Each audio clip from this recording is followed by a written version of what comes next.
Good morning, ladies and gentlemen. Well, we've got the site to work on a different server, so in the next couple of weeks we should have it all up and running. We are now in positive territory on the risk dial. It has done a breath trust on Friday. So basically we are in risk on for the foreseeable future, I would have thought. The only problem is what the 30s could do for the next couple of weeks, which is really quite frightening.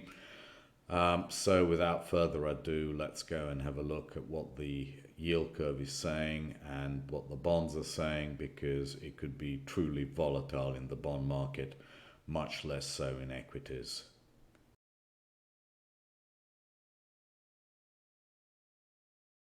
Well, what a week for the yield curve.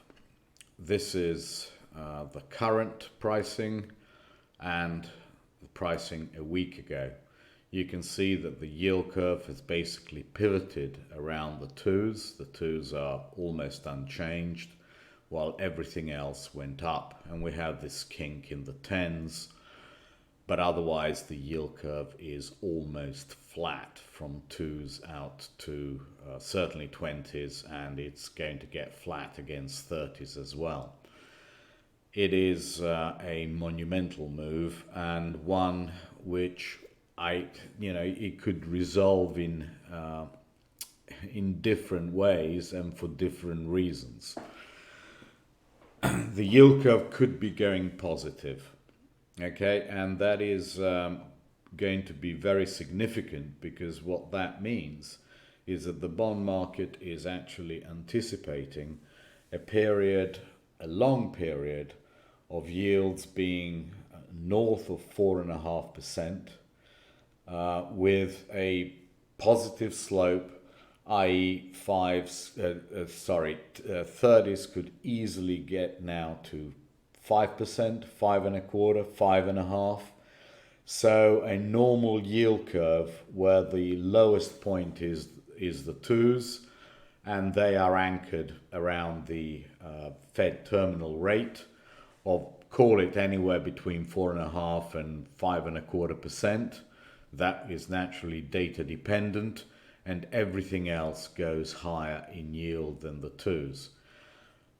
That is the kind of yield curve you would have if the market was not going to go into a recession, but where you would be basically having a strong-ish economy, and people are just, how shall I put it, they just demand a risk premium for the longer duration that they have to buy. Very possible. The other possibility is that we are at a big pivot in the yield curve, and that the twos will collapse because we go into recession, but the 30s don't do very much, i.e. they stay at elevated levels because the Fed is no longer fighting inflation, the Fed is now fighting recession. Either way, that's the possibility, but either way you get a positive yield curve, which basically means that what we have seen is not the end of the move in the 30s, but the beginning of the move in the 30s. So let's have a look at what the yield curve has done. These are the 2s 10s, as you can see here. They've broken down basically below 32. They are going to 16. I have absolutely no doubt that over the course of the next few days we will trade that 16 level. What we do there is pivotal. We will, I would like to see it bounce back a little bit, and then finally in a few days' time after the Fed start breaking down. 2s 30s is also very interesting. Look at the size of that move. Basically, we were in a small trading range for several weeks, just about 3 weeks. We've now broken through, and I would have thought that we trade 0 very soon from 13. And then over the course of several weeks, we could break down and trade back down at these levels, which is around 50. Now, how are we going to do that is the question. Is the Fed going to start easing? No. What did the Fed say through Nick Tiramos, or whatever his surname is, on Friday? Basically, it's the gist of it was, come on guys, let's not push the terminal rate too far right now. Let's get it to 450, 475 over the course of the next couple of meetings, and then let's be data dependent. Let's see what the data says. Could the terminal rate go above 5%? Absolutely it could, if the data shows that is justified. And I think that is all the Fed said, and that is all the Fed is really interested in. It doesn't want to break something right now for no reason. It's quite happy probably to break stuff like the equity market if it's warranted. If inflation keeps on accelerating, I am sure that we'll keep on tightening.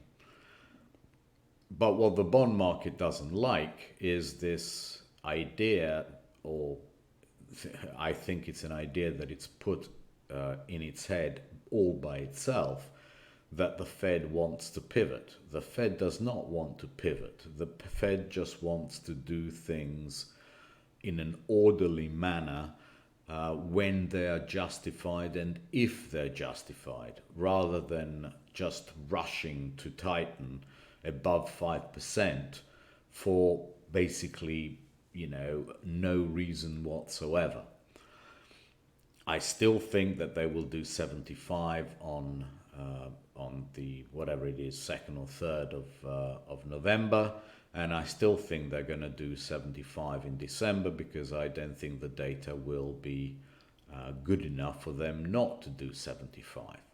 But what does that indicate? That indicates that the twos are in a range. Let's have a look at the twos. Could they be now ranging between 425 and 460? Absolutely. So the twos are going to be roughly stable. The problem is going to be in the longer tenures. So if we have a look at what the 510s are doing, they're breaking down. If we look at what the 530s are doing, which is the important part, I would have thought that the odds are that we now start breaking down from 0 to positive territory, i.e. towards minus 29 over the course of the next few weeks. What does all that imply? That implies a lot of volatility in the 30s.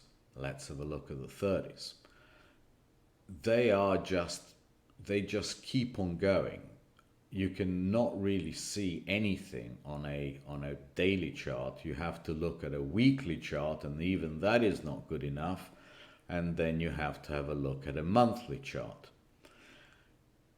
Here we have it. It's quite possible that 30s go to 470. That seems to be the level that every time they've gone through this, 430, they go towards 470. So the pressure is going to be still on the 30s to go higher. I have a bit of a wrong position, which we will put right on Monday. No big harm done. And that is basically what the yield curve is saying. Let's have a look at 530s again. On a monthly chart, you can see that every time we have broken, we have come back to this very important, 29, 28, whatever it is, but it's still 20 odd basis points below it. So if I'm right, and we go to the fives, and the fives basically touch that level, and now they're in a range between 4 and 430, that means that we are really looking for the 30s to go and not for the 2s and 5s. And basically the 2s and 5s start trading in a smaller and smaller range. Let's put that on a daily and let's have a look what that looks like. Say the fives now trade between 450 and 420, 415, which basically means they stay in a range. And that also mean, could they come down to 4? I doubt it very much. I mean, the Fed has not said anything that is bullish for fives. I think the fives stay in this range. They settle for the Fed back to this line around 415, maybe 15, 20 basis points lower just in exhaustion. And that actually means that the vulnerable part of the curve is the 30s. This is, while the 30s before were the steadiest, now I think they could be the most volatile. And that is quite frightening because you are going to have big moves in the yield curve. I think the yield curve is the one that's going to move most. And I think that we are going to settle to at least these levels in the 530s around 15, 16 basis points positive, i.e. the yield curve is going positive. I also wanted to show you the 530s on my old chart with this very important level here at 12. Now let's go back in time and follow that red line, and this is 2000. In 2000, we got to 42. This time in 2000 it got slightly worse to around 60 something. But you can see that every time it's come back below that red line, it did a bit of a hesitation. These are weekly charts, but then that was it. It went very, very positive very quickly. That is over the course of a year, but it went very positive. If we go back in time some more, here we go, back in 89, 90, it got exactly to 42, did a couple of wiggles below the line, and then smack down to 20 basis points positive. Then it stayed in a range between, basically around 0, and then boom, over the course of the next couple of years, it went extremely positive. This is what I'm kind of talking about. And if we go back even before those times, you see these two episodes in 84 and in 86, where the yield curve got below that level, and then boom, every single time it went positive. And then we go back to the fantastic 79s and 80s when it just went berserk. But every time it got below that level, it went negative, it went positive. It oscillated here between huge positive and huge negative, but it did go to very large positive in the end. That is what I'm saying. I think the Fed is now in a situation that it either makes the yield curve go positive around the terminal rate, whatever that happens to be, anywhere between 4.5 and say 5.5, which is frightening because then the 30s have to go higher. And let's have a look. Let's put a chart of the 30s here, and this is the weekly chart. I think there is very little doubt that 30s get towards this 450, 470 area. It just showing no signs of slowing down. It's a frightening chart. Can it come back down to 4 and then go? Yeah, but I think the die is now cast. 30s are on the way up towards where they get comfortable. And if we go back in time, you can see that basically over the long term, they get comfortable somewhere around 425 to 470 and keep on touching it and trading there for a long time. So to me, it's very, very likely that the risk reward is that we get a flat to positive yield curve around the terminal rate.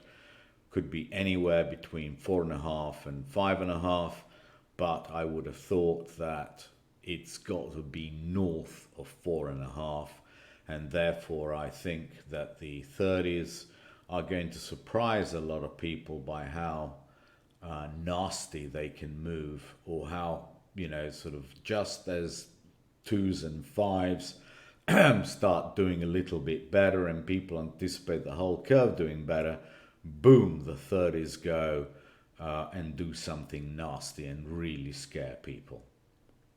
I wanted to show you the very short end, the euro dollars. If you look at the pricing, they're still pricing a terminal rate just, just under 5% for the Fed funds. The Fed funds are here, and you can see that basically you're looking at H23 just below 5%, with futures in H23 being just above 5%. In that's the 3-month forward. So naturally you'd have a positive carry there between 3 months and overnight. But if you have a look at all the market did on Friday, it came back to levels. I mean, this is basically U23. Okay, this is what we are forecasting Fed funds to average in September. What's it done? It just basically took out what it did the day before. That's it. We are still at the lowest levels, and I think that that is what the Fed wants to do. It just wants to stop this very strong trend. I mean, look at it. In the past 3 months, we've gone from 3%, i.e. 97, down to 5%. That's 2%, in 2.5 months, when really nothing has indicated that inflation, it's indicated that inflation is unlikely to moderate, but it's really not indicating that we are accelerating. We're in it. What it's showing is that we were wrong here.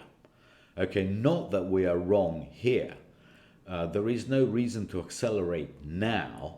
There was reason to accelerate then, but there's no reason to accelerate now. And I think the Fed just wants to put a floor now, at present, under the Fed funds expectations. That's all it wants to do. It wants to allow these moving averages to catch up. It wants us to trade here for a long time, which basically means that 2s, 3s, 4s are more or less now anchored in a 20, 30, 40 basis points range, and that leaves only the long end being able to move. If we look at what happened in Germany, not very much. This is a monthly of the 2s. If we go to a daily, we'll see no definition, but basically it's going to now be around this 190 level for the ECB, and then we see, it's 10 basis points, 20 ticks in futures, probably higher over the course of the next few days. 5s, they're going to come back towards 210, i.e. another, 10 basis points.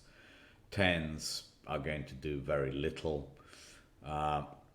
We just can't move down in these yields very much, because A, the spread against treasuries is quite high, and B, I have the feeling that the ECB is going to give us some pretty hawkish talk.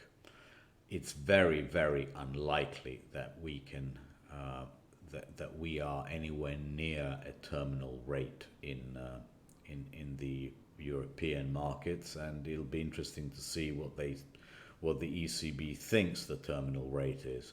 I certainly don't think the terminal rate in Europe is going to be over 2.5% lower than it is in the States, but we shall see. Basically there, the yield curve is not not narrowing nearly as much as in Europe. I would have thought that if we see these levels around 50 basis points positive, there's going to be a nasty bounce. But for the moment, the 2s are going to be doing better than the 10s. And if we look at the 530s there, we had a nasty move down there as well, and we are likely to come back to these levels around the, another 10 basis points lower, but that's about it. So it's a flattening tendency a steepening tendency in all the yield curves, i.e. more positive, and that to me indicates that all the pressure is going to be at the long ends rather than the short ends. If we go back to the Bund could surprise by really running away and going higher while everything else is stable.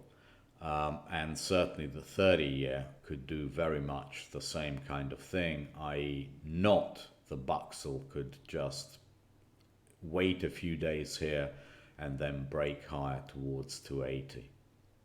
If we look at what the crosses, the yield crosses are doing between the US and Germany, they're very stable.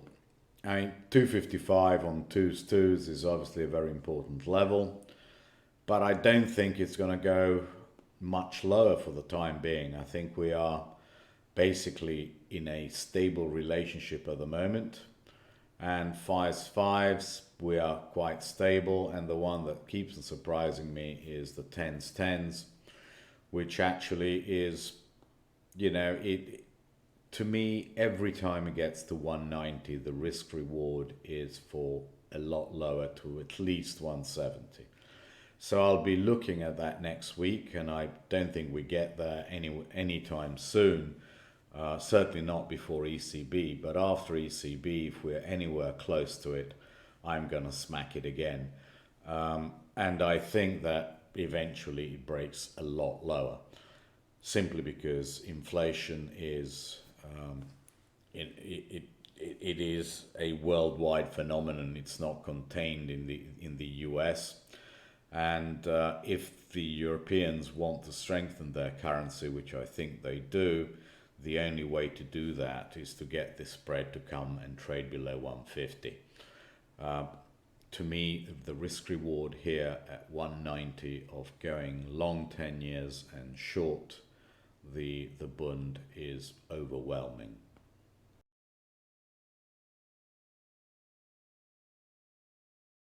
The Fed's semi-intervention on by words, I mean, on Friday, and the Bank of Japan's real intervention with real money on late Friday also has left the Dixie in a quite vulnerable spot. You can see the daily and the weekly chart. I would have thought that with the ECB coming and hiking and maybe talking hawkish, and this wrong impression that some people have that the Fed wants to pivot, as I described earlier, it's not a pivot. It's a calm the fuck down, i.e. don't get your expectations to run away with you, and let's not start targeting 5.25, 5.5 terminal for no reason at all when you were targeting 3% terminal 3 months ago.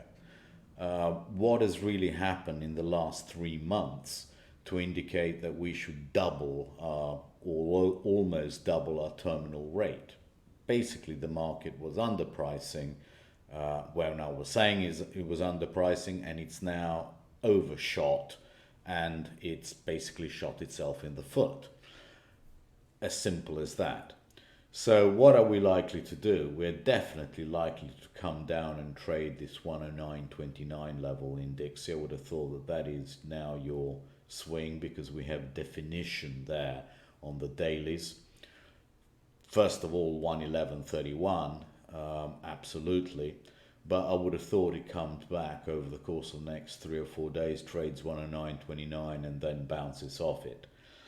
I would have thought there is not much doubt that the short-term trend in the dollar now should be down, simply because I would have thought a lot of people will be scared to play dollar yen, and the pound is exhausted, it seems, on the downside, and therefore the path of least resistance over the course of the next couple of weeks should be down for the DXY, certainly down to 109.29, and then I really wouldn't expect it to do much more than that. Why? It doesn't make any sense that, and if we go to Euro USD, it doesn't make much sense that we are going to do much better than these levels. I basically maybe do, where did we start from? We started from here.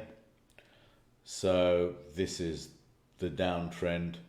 Basically, if we go from there to down there, oops, not that one, but this one, here we are, 0.382, okay, 0.382, 0.5, where are we? We're around the 103, 104 area, and that is where you want to smack it again very hard. So I really don't think that the dollar is in a downtrend. What I think the dollar is now has overstayed its welcome, basically below par one, and it's going to go and stop everybody out around these levels, around 102, 102.70, whatever it is, and that is going to be that, simply because there's going to be this conjunction of people not being as not looking for US rates to rise as much as they have been, or certainly no acceleration in them, and the ECB could be hawkish, and therefore for the first time in a long time we actually break through these this yellow line and go towards 102, stop everybody out, and then we will be ripe for consolidation again.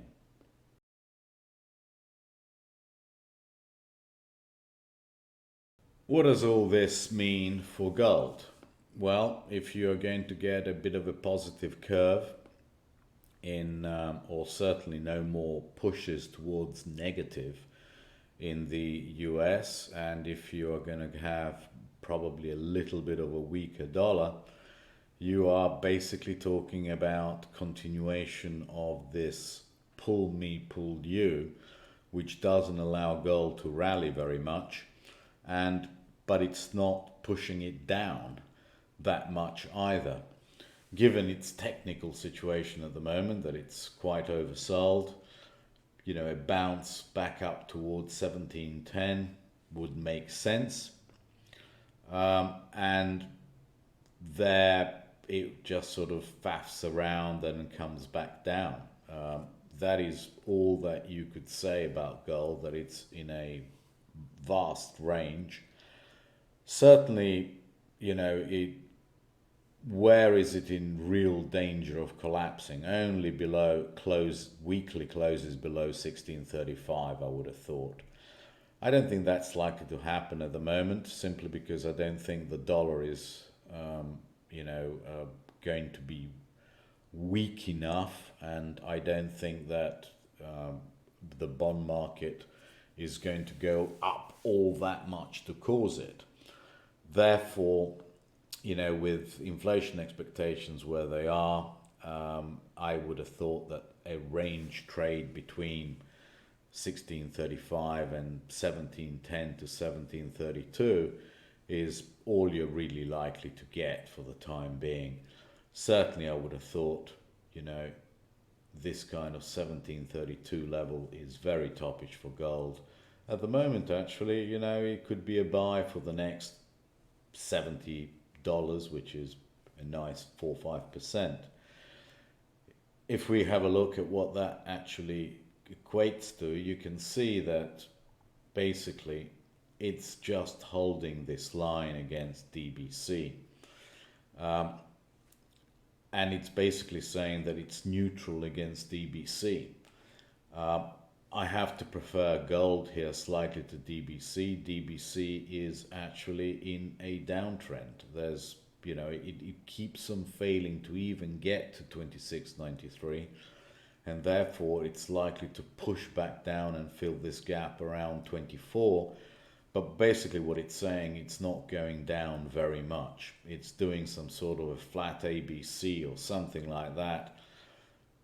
I would have thought at some stage it trades back down towards this 22.91 level. And I'm hoping for a change in trend between gold and DBC, but I don't think it's going to happen anytime soon. And therefore I have to say that both gold and DBC are doing nothing much. Is copper telling me anything? Well, if we do this, this is the copper against gold.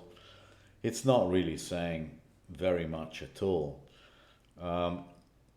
So at some stage, you know, you've got to say that gold is in a range between those levels. You've got to say that DBC is in a slightly bearish phase.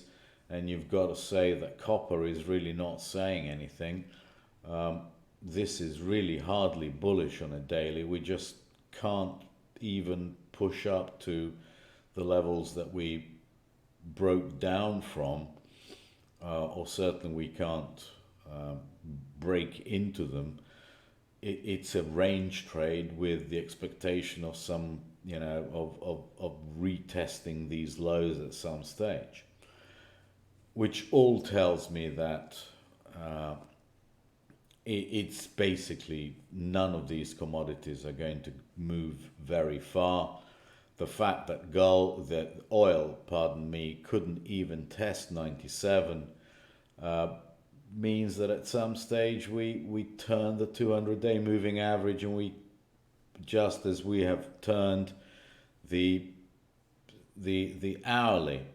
You know, this is the hourly chart. We've turned it back down. So filling these gaps down towards 79, something like that, is favored. And if that happens, I really don't see how gold can be explosive on the upside. I really don't see how DBC can go higher. And if the relationship between DBC and gold is stable, you're looking for maybe gold to outperform DBC slightly, but that's all she wrote.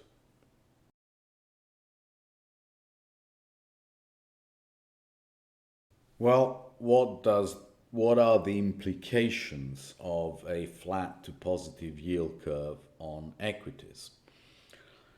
Well, one of the implications is that one should prefer equities to bonds, because if bonds are really not going to do very much, i.e. they're going to stay fluctuating between flat and positive around the terminal rate, whatever that terminal rate happens to be, you can't be positive on bonds.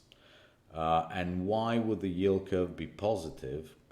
Well, the yield curve would only be positive if a lot of people are right and there is no recession.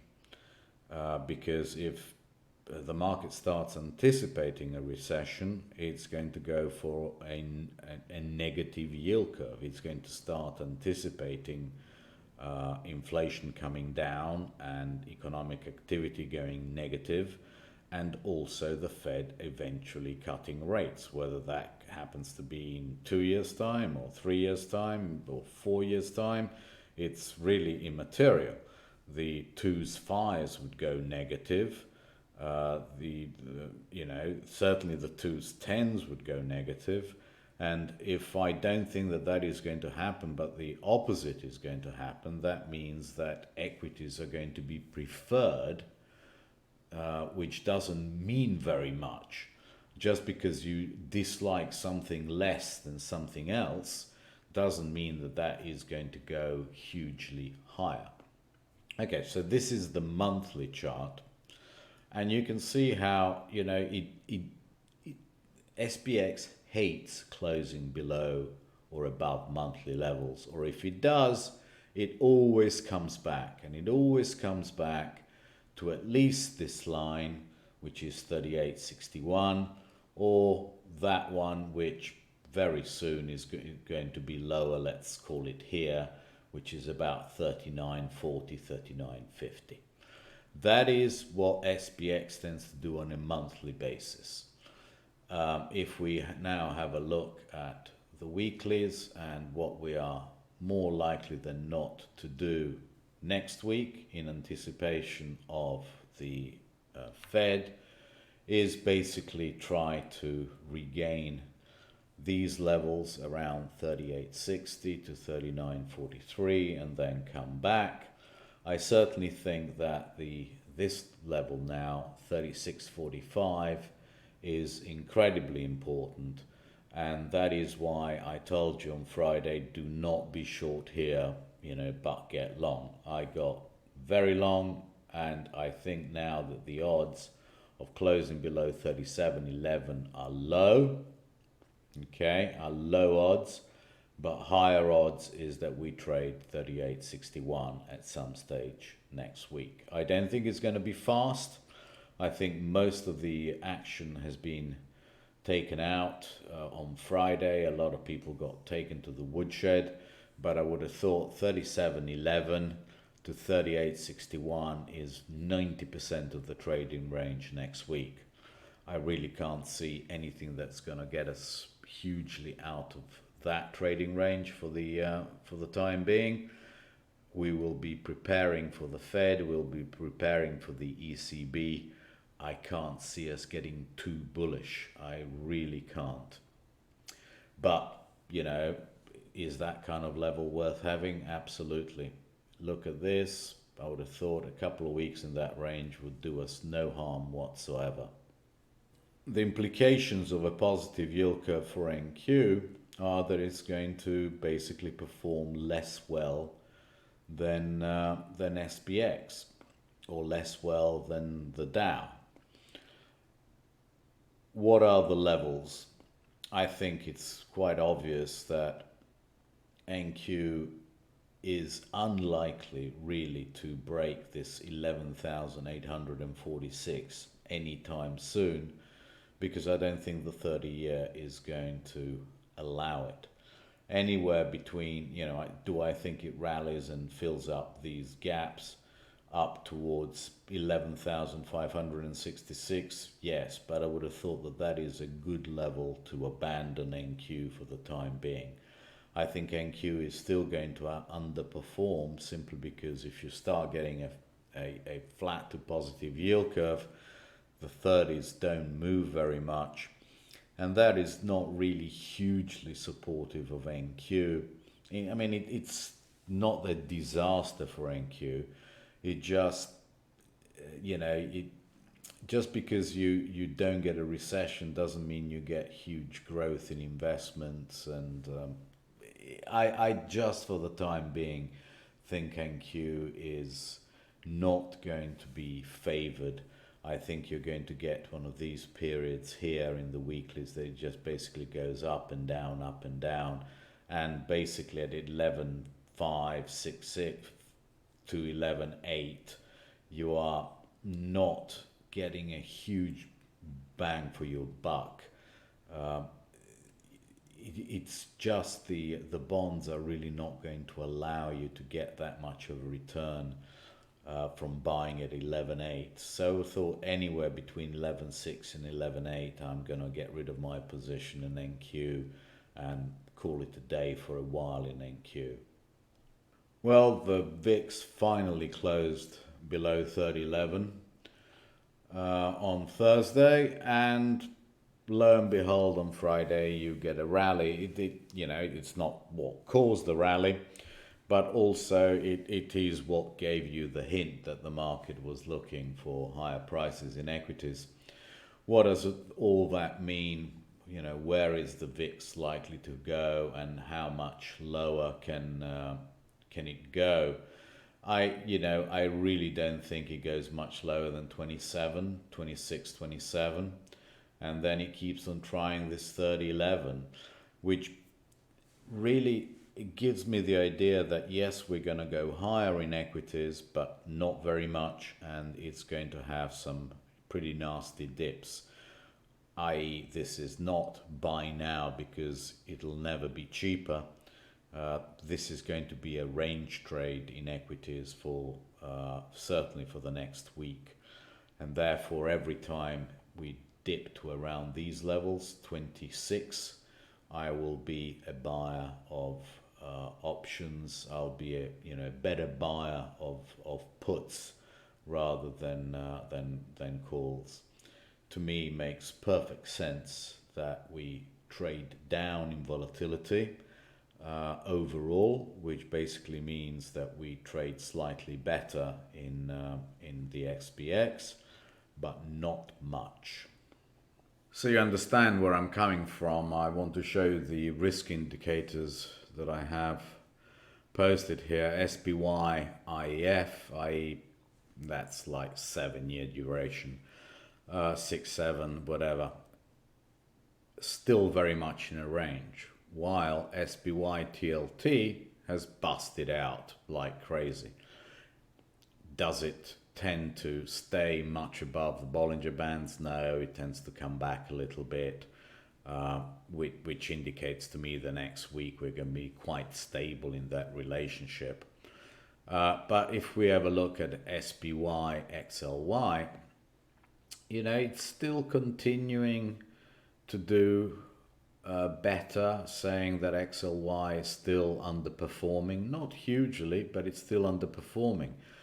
And the one which basically is giving you the hint that we are not going to go to new lows anytime soon is the one that's basically started coming down first, which is RCD over RHS, which is constant weight, equal weight, between discretionaries and staples.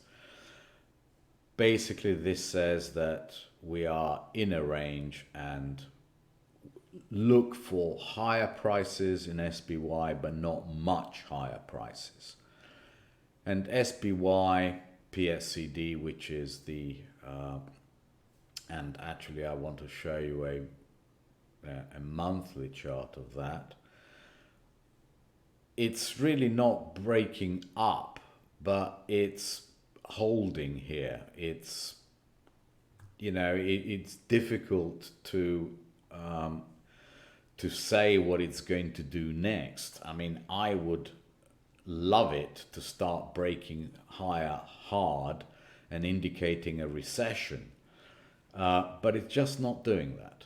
Okay, so when a risk indicator is just going sideways, you have to wait for a close, and I would wait for a close above 512, and that will show impulsion to the upside. At the moment, it's basically not doing anything. And this is the interesting one. This is a weekly chart of ITOT over government, basically showing you that we're in the totality of the stock market against the government bond market, we are still very much in a range. Very much in a range, and you really can't get bearish of stocks until we close below this level. You really can't. I think the odds are that we trade back towards this 380, 390 level. That's 2-3% better overall, i.e. if bonds do nothing, equities do 2-3% better, right? I mean, how bad can that be, right? So what I'm saying is that we're in for uneasy stability, And I think the easiest plays are going to be in the yield curve, and the most important ones are going to be in the yield curve. Every time it goes slightly more negative on a relief, you want to smack those 30s again, because I think it's going to go positive. And that is going to keep relative stability in ITOT against government. So looking for not a lot next week, but certainly a continuation, or certainly the possibility of getting better entry levels for steepeners in the yield curve. I also wanted to show you this chart, which I think is interesting when you start putting all things together. This is SPY over FEZ, so SPY over stocks, but in constant dollar terms, i.e. both priced in dollars.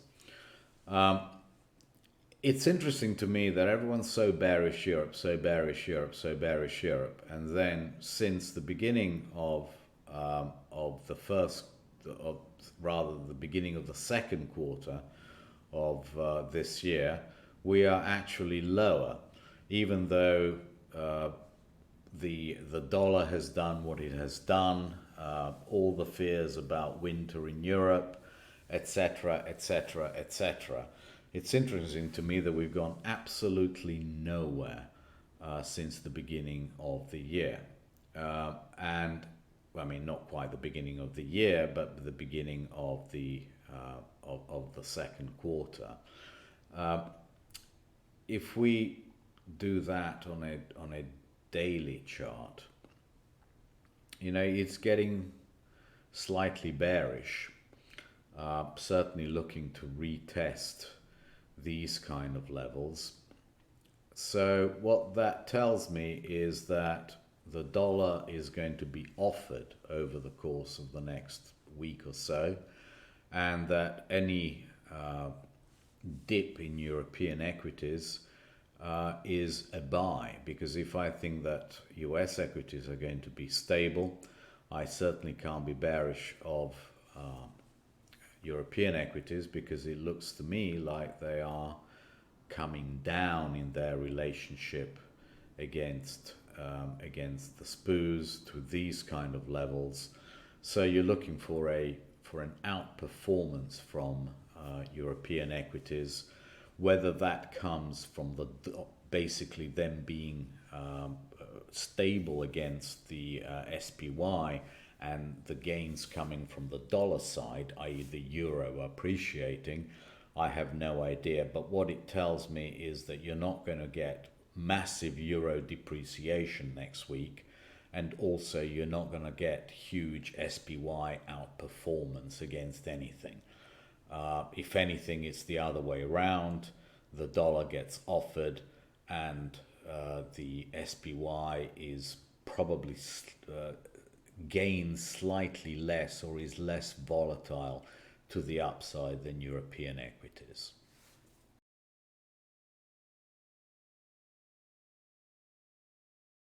That all having been said, I think these are going to be the most interesting. If we go back to support levels, you really want to start getting position for a steeper yield curve, for a positive yield curve, and that could be very, very profitable, just as just like the flatteners have been hugely profitable. I've updated all the levels. I think all the danger in the longer tenures is to the upside, and you're looking for support levels to be touched in 2s and 5s. Simply because, as I showed you, I think it's a question of the Fed looking to put a brake on our expectations rather than reverse or pivot or whatever you like to call it. So to me, you're looking for levels to get short of bonds again, and long of the yield curve, i.e. long of the shorter tenures against the longer tenures. I've marked all the other levels. I don't think that SPX goes much higher than these levels, between around 38.60. I really see no reason or who's going to start buying it aggressively there in front of the Fed hiking. I don't think that you are going to get anything from the Fed but a calm down, boys. Certainly not a pivot. And given that, I can't really be that hugely positive on gold. You're looking for these kind of levels to basically get short again. I would have thought that that's the simplest thing, taking advantage of the DXY weakness. And, I'm looking to basically buy it back. I'm going to get short and buy it back around 109.30. That's it. Thank you very much indeed. Tweet you on Monday, and I'm sure that we're going to have a very profitable couple of weeks because the yield curve is going to be a complete wrecking ball against people's positions.